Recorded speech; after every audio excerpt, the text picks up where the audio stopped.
Una pizca de creatividad y otra de investigación. En Caldo de Cultivo hablamos sobre procesos creativos junto a artistas, científicos y otros creadores que hacen cultura a fuego lento. Sumérgete en estas conversaciones que celebran las dudas, las epifanías y los espacios invisibles de la cultura. Conduce Joaquín Jiménez Salvador.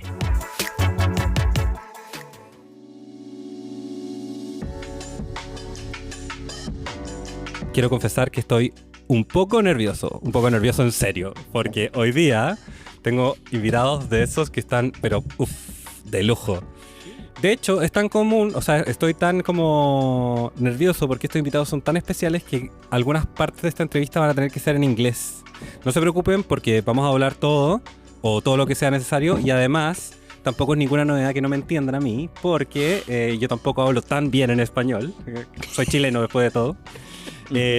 Así que vamos a empezar y voy a invocar, por supuesto, los poderes de Lucho Jara, nuestro mejor traductor chileno a nivel local, porque hoy día en el estudio de Radio Inventada nos acompañan dos eminencias del sonido. Están conmigo aquí Josh Rogosin. I spell it right, Josh? Sí. Oh, thanks. El legendario ex sonista de Tiny Desk, que está en Chile para promover un proyecto nuevo, un nuevo derrotero, que se llama Global Sound Concerts. Y además me acompaña en el otro micrófono mi amigo personal y también tocayo, Joaquín Alvear Gris, quien está trabajando con Josh como ingeniero de sonido en todos los conciertos y grabaciones que se están haciendo en el país. ¿Qué tal está todo, chicos? ¿Cómo van las cosas? Cansado y muy excited. You have been recording a lot, or not? Yes, we have been very busy since I arrived in Santiago. Mm-hmm. And then I think I got here, and then the very next day we recorded Trio Esmeralda. And then the very next day after that, we recorded Carla Grunwald. Carla Grunwald. And then the day after that, we recorded Metalengua. You haven't stopped. You recorded Metalengua in Valparaíso, right? Sí, ayer. Yeah. Ayer fue. And then today, I'm going to go record Rosario Alfonso. Oh, okay, from Cuba Robot. And then tomorrow, I finally will wake up after 7 in the morning. So you haven't slept? No. At all? At all. I'm so sorry. Sí. Is Joaquín's fault? No. Maybe just a little. No, Joaquín is the one who keeps me sane because he's helping. Yeah. He's keeping you awake. Yes. Okay. Sí. Les cuento a la audiencia que Tiny Desk es un proyecto de NPR Radio que consiste en sesiones musicales con grandes artistas que tocan desde un pequeño escritorio. Partió un poco casi como un chiste, de hecho, en realidad pueden buscar todos los antecedentes. Y lo interesante es que esas sesiones mostraban nuevas facetas de grandes íconos de la música en un espacio reducido donde uno no estaría acostumbrado a verlo. También que fomentaba un montón la creatividad del sonido sobre eso mismo, y por ese escenario, por ese como ciclo de conciertos que se transmiten y que están disponibles en YouTube, pasaron Post Malone, Adele, Coldplay y un montón de otros nombres tremendos. Que Josh fue quien pudo grabar. Pero no estamos aquí para hablar de Tiny Desk, porque Tiny Desk es cosa del pasado, como dirían los H. Bahía. Tiny Desk es... aquí queremos hablar de algo mucho más grande. Queremos hablar de la música como un lenguaje universal y de sus procesos creativos, porque un poco de esto va a Caldo de Cultivo, sobre procesos creativos. Y este lenguaje universal es lo que ha impulsado el nuevo proyecto de Josh, que es Global Sound Concert. Josh, please tell us a bit more about this project and what's taking you away from your ex-Tiny Desk. Una pregunta excelente. Thank you. Yes, I decided that I spent 10 years recording all of my favorite musicians behind the most famous desk in all of the world, for perhaps. Sure. And I really wanted to learn more about the places where all of these incredible musicians were from. So the opportunity to come to Chile and to discover the culture, discover the musicians, discover the different people who work here, and get to speak to people like you. Oh, thank you so much. Gave me the opportunity to realize that, finally unchaining myself from underneath the coolest job in the world, the Tiny Desk. it loses some of its magic when, okay, today we record Taylor Swift and tomorrow we record Bono and the Edge and then the next day is Coldplay. It's amazing. It was an absolute dream come true, but I just had an itch to scratch for my creativity. It had to be fulfilled in another way, and I couldn't be happier to be working on global sound concerts, learning about music and culture from all over the world. Which is the idea behind Global Sound Concert? You want to go and know the context, so you develop an interview besides the concert, or just music? How it works? It's a very short interview. I like getting the creative process with lots of B-roll, showing up to a location and deciding with the crew and the band, hey, where should we set up? Where should we record this? I want to really bring the world to the audience who's watching online on YouTube to say, okay, this is the first thing I've ever seen. Wow, where is that? And then they hear the music and they say, ooh, who is that?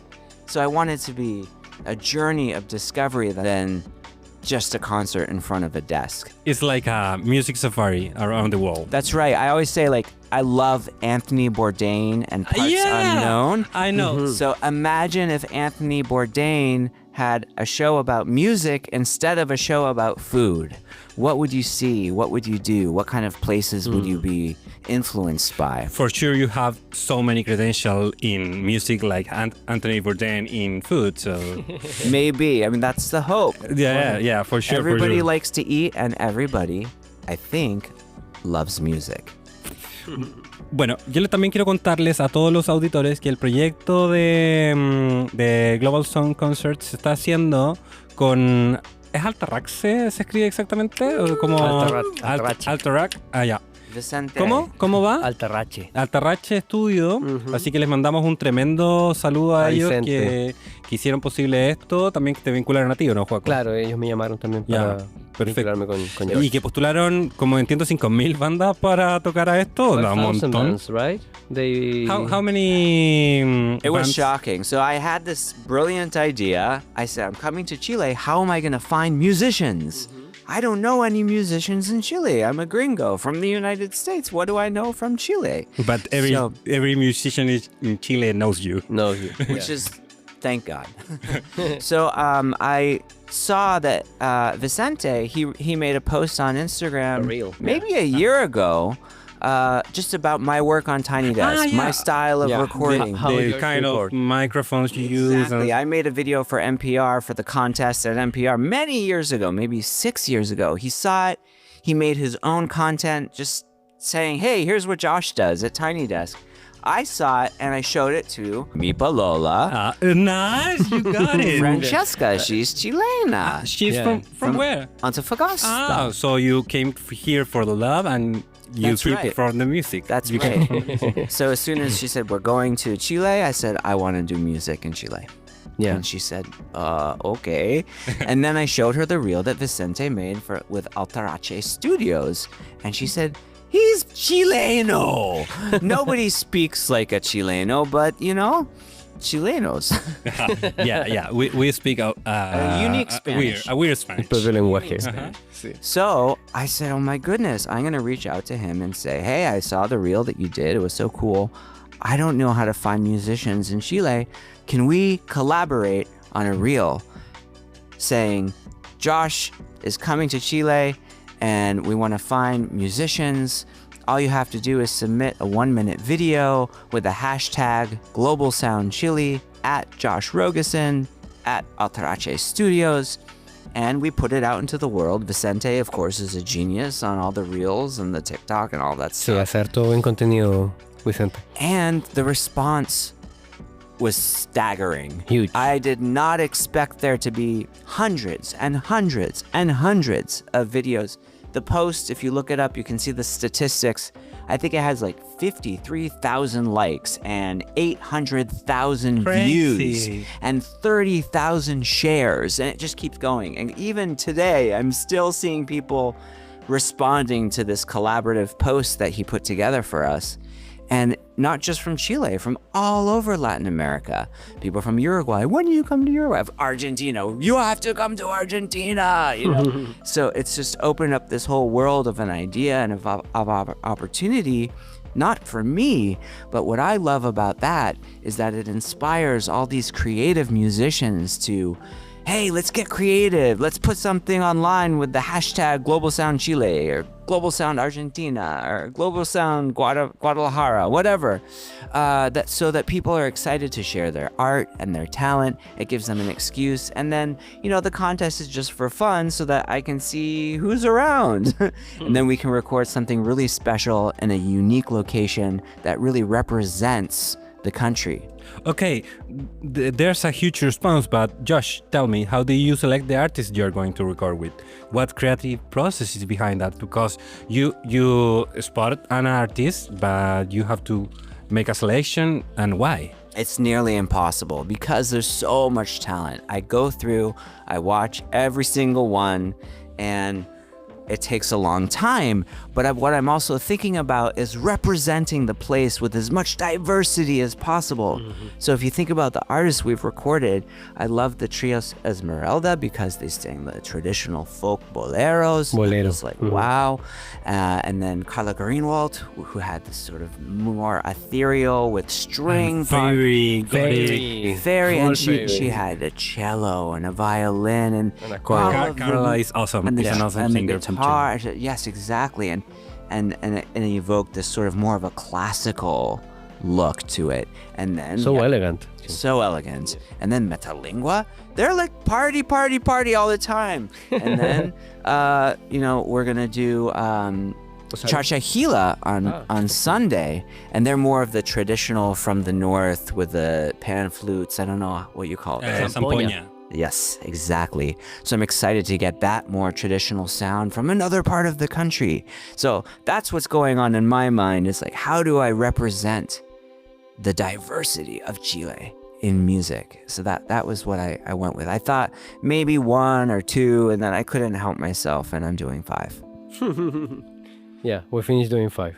Awesome. Bueno, y habiendo hablado de la gran respuesta que ha tenido Chile con el programa, o sea, como con el proyecto, de todo el interés que han tenido de colaborar con muchos músicos, Joaco, ahora quisiera preguntarte una cosa a ti. Como quisiera que me contaran un poquito cómo es el proceso de trabajar 2 ingenieros de sonido que no se conocían previamente y que en el fondo tienen que compenetrarse en un proyecto que además trabaja con muchos músicos muy diferentes. Como sé que Josh, estuviste de cumpleaños, ¿no? You celebrate your birthday, so I think you are friends now.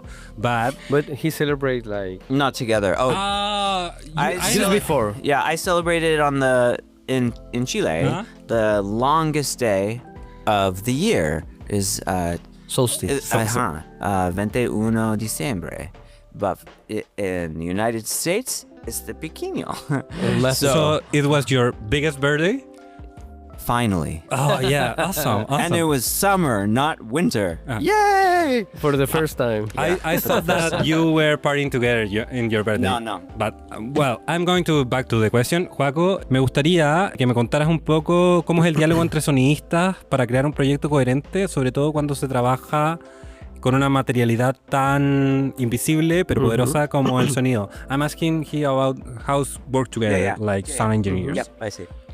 I think the biggest, I think I am lucky because I understand Josh, like his way of working, his passion about it. I think I can relate that too. So we starting talking the same language from the beginning. Yeah, we just know what to do, communicate very clearly, you have to connect this, do this, and work with this. And I was doing the half when he asked me for that, It was so easy to flow with a professional language. Yeah, it was professional, but I think the best of all, respond to the thing you say about invisible, is talking about feelings, talking about states, talking about how we can represent this feeling in the best way possible. And George just have told me how to enhance the font, enhance the raw material more than just process it after or editing so much or maybe thinking about mixing. No, it's like everything is getting solved in the recording itself. Like getting the stage alive. Yes. Like primer material. Yeah, right. like what is the best way to pick a sound and enhance it without thinking about mixing, without thinking about mastering, just thinking about how can you pick a sound, like understanding what's the feeling underneath and just maximize, with the microphones, with the recording, with the space. George have for yours, there's no sound and image like separate. They're together. There's like a space. There's like a moment. So we are not recording sounds. We're recording moments. We are recording periods of time. So like you're keeping lives. Yes. Yes. Yeah, like as a journalist and like a journalist. I say I'm a journalist and I'm not a sound engineer. And I think when I say that, then something changes in your mind. Yeah, It's like, of course. Wait a minute, that's right. We're actually representing something that's happening in real life in the most authentic and honest way that we can. And I loved what you were saying about, let's not fix it in post. Let's get it correct now. Yeah. From the source. Yes. Yeah, and it's crazy because there's not only, okay, I'm gonna put the microphone to pick the voice and that's okay. No, for yours it's like, I will prefer to lower the microphone so the audience can see the artist. There's not something in between, It's about the stories, not just about the sound. It's about the sound. It's about the representation of the performance. About the memories of the performance. Of the performance. I would love the technology to disappear. I mean, you see films and they're hiding microphones in little places, and there's a compromise. Super classic. That's right, and there's a compromise that happens, but I'm okay with that compromise if it makes for a more authentic experience. It's for the emotion. You don't want to see the microphone. That's right. And then, working with people like Joaquín and people like Vicente, we're on the same page because I love how I don't even have to say something because audio engineers have a very strange brain where we are always looking ahead. Yeah. So we're always anticipating, someone said it's going to click, it's going to whatever. It could be anything. It could be like, I need the sound of the bass, or it's almost like we know where we need to go next. So Joaquín or Vicente is already doing it before I even have to ask. Because it just clicks and we all understand what needs to happen. So it's very like, it's like a secret language.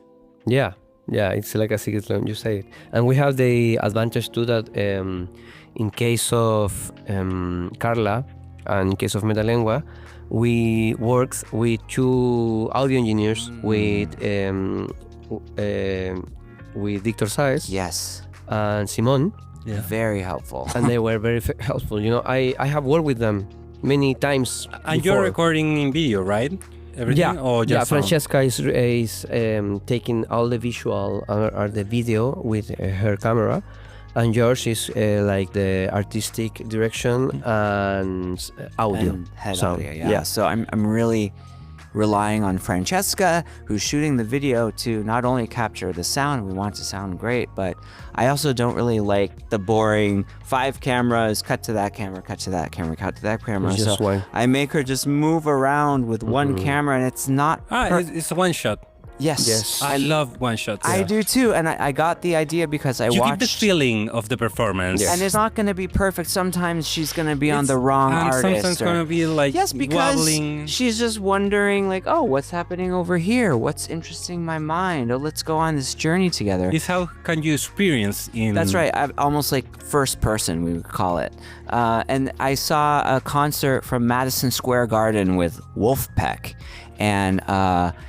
it was a 3-hour concert, and the camera person was on stage the whole time with one shot, just going wherever they felt like, getting cool shots of the audience, cool shots of the musicians playing.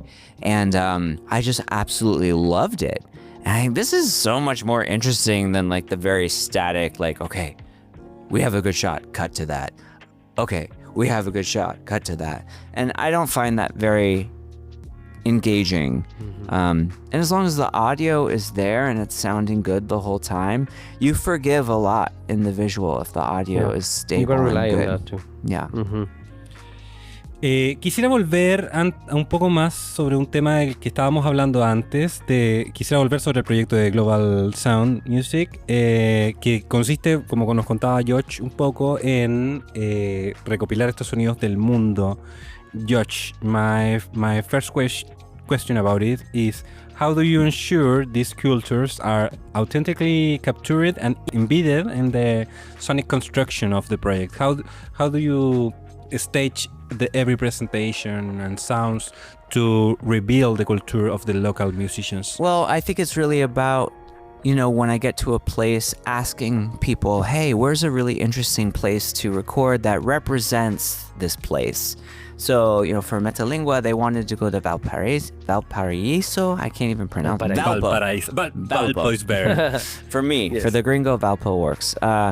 And it was important to them that we went there, and we found a location that we could do some on the rooftop outside. We can do some in the cultural center, Centex, which was incredible. And we found the most iconically perfect backdrop for their music completely by accident. So happy accidents. And then right after this interview, I actually have to go pretty soon.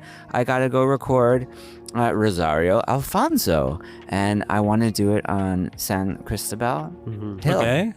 To get sort of the iconic views and the beautiful hilltop that used to be a volcano, and like, you know, what a cool thing to represent the city of Santiago than to do it there. So it was important for me to find someone where I was just going to record one artist, because I wanted one experience with just one artist and their guitar, and hopefully we can do stuff on the funicular and in the gondola and just like do something crazy so that when you see it visually, you're like, wow, I can't So you have believe to they travel did that. around the city to find the perfect spot. That's right.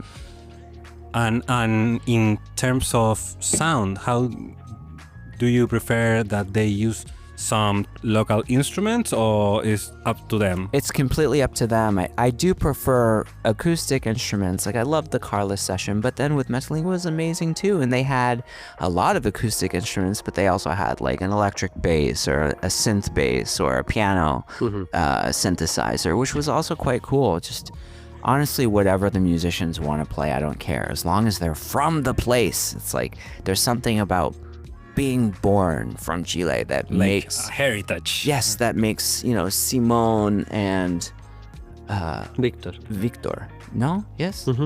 Oh, no. The Metalingua, I forgot their names. Pascal y Martín. Thank you.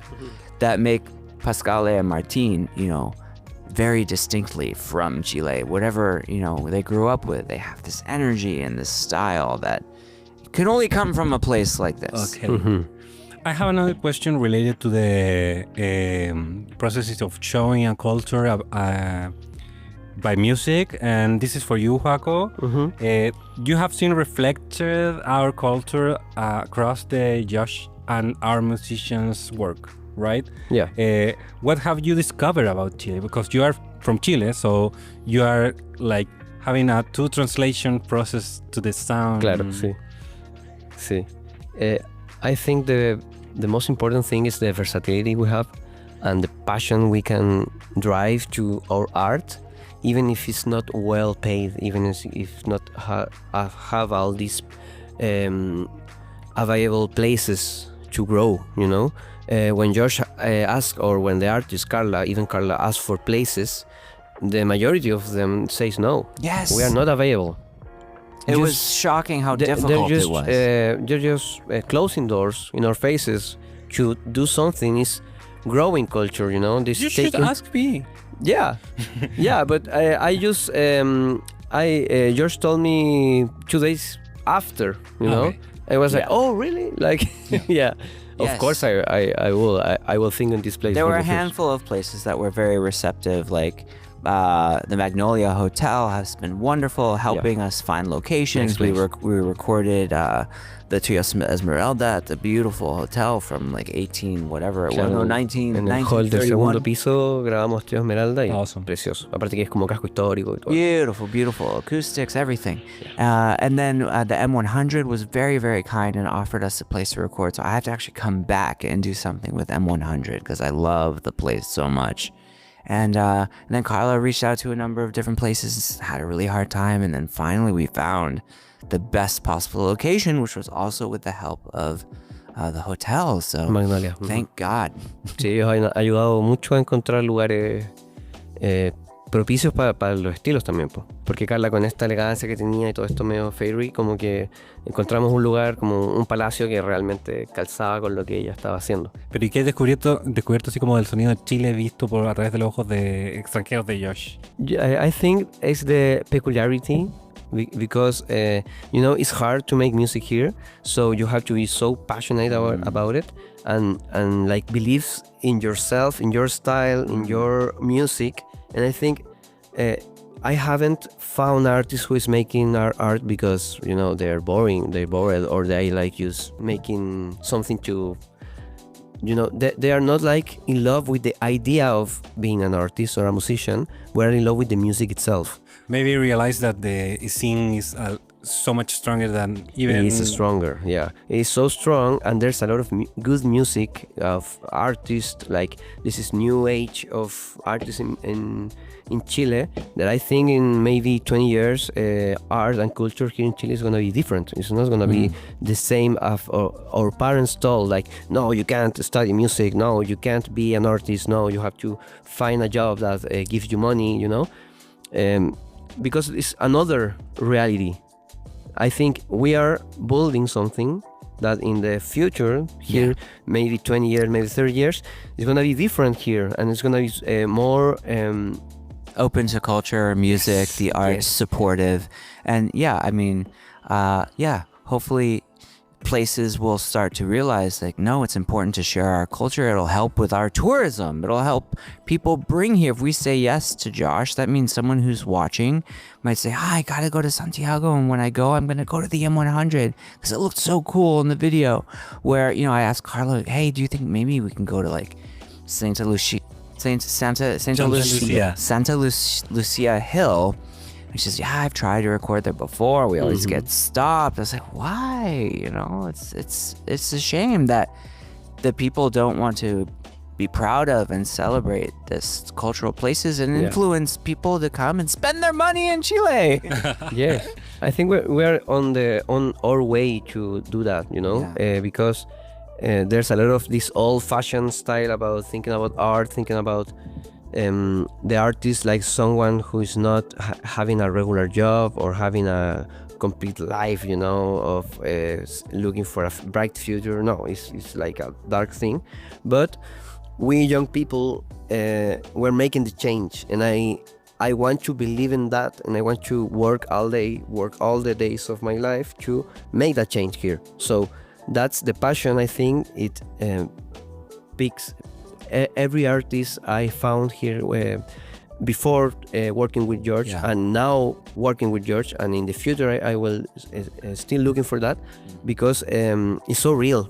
There's like a big change going just right now in music and artists in Chile. So I want to believe that. I noticed you're having a blast, but I want to ask about this. What's next? You told about the awesome response in the region, like Argentina, Peru. Yeah. Are you planning to move with Global Sound? Yes. Next, I'm going to be going to NAMM, which is the big music conference in Anaheim. I don't know if I'll have time to record somebody in Los Angeles who's from Los Angeles. That would be really cool. And if not, I'm definitely after going to go to Mexico. There's a school called Tec de Monterrey in Guadalajara, so I'm planning to be in Guadalajara. Maybe you are going to Vimeo or not? to a Colombian festival or something like that? Yeah, I don't know if I'll show up. I'd love to show up to festivals. I would love to be invited to festivals. The other thing is, how do I figure out how to finance this? Right now, I have 0 sponsors. I'm doing this because I love it and I love music, and it's literally out of my own pocket. I have After this no podcast, budget, 0 they're budget. Gonna rain. Okay, yeah.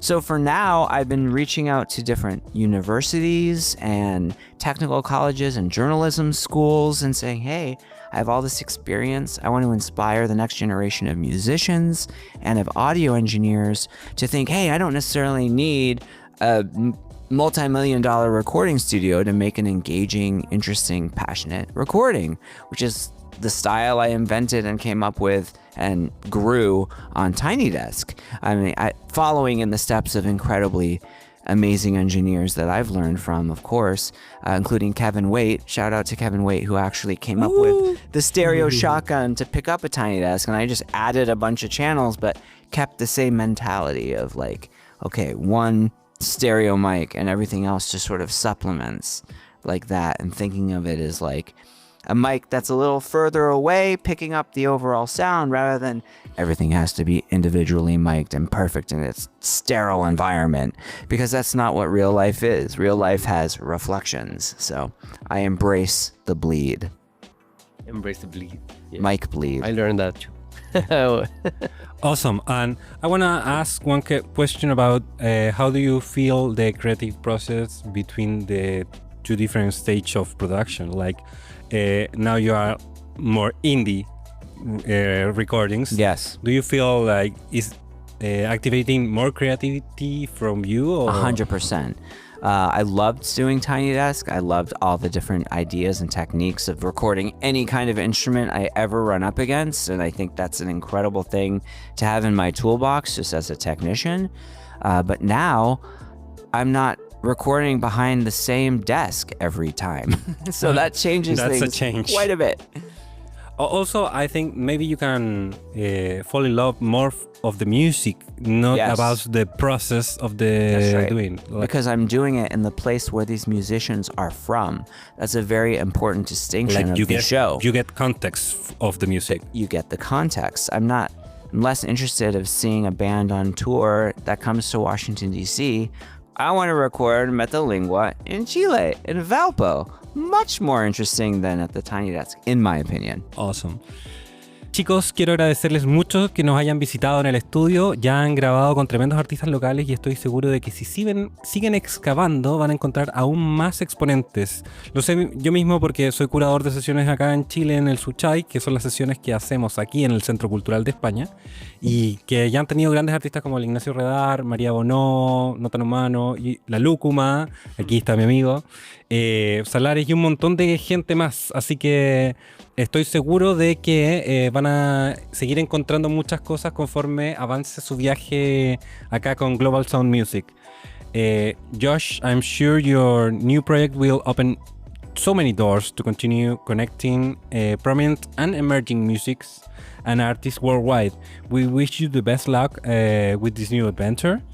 Y también quiero agradecerles por habernos contado un poquito sobre cómo fue el proceso creativo de trabajar juntos entre ustedes, cómo ha sido hacer los cruces de lenguaje, también desde el diseño del sonido mismo, no solamente como el proceso creativo no está solo en la música, sino que también en cómo hacerla sonar y también cómo experimentarlo, que fue un poco de lo que comentamos al respecto de Keep the Bleeding. ¿Ya? Ojalá hayan muchas más sesiones y muchas cosas que nos vuelvan a encontrar en Chile.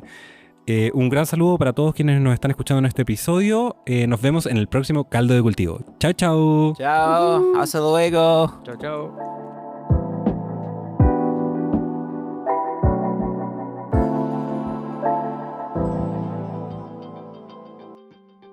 Esta producción sonora fue realizada en los estudios de Radio Inventada del Centro Cultural de España en Santiago. Las opiniones vertidas en este programa son de exclusiva responsabilidad de quienes las emiten y no representan necesariamente el pensamiento de Radio Inventada o el Centro Cultural de España en Santiago. Editor general de Radio Inventada, Joaquín Jiménez Salvador. Postproductor, Fabián Flores Corbalán. Todos los derechos reservados.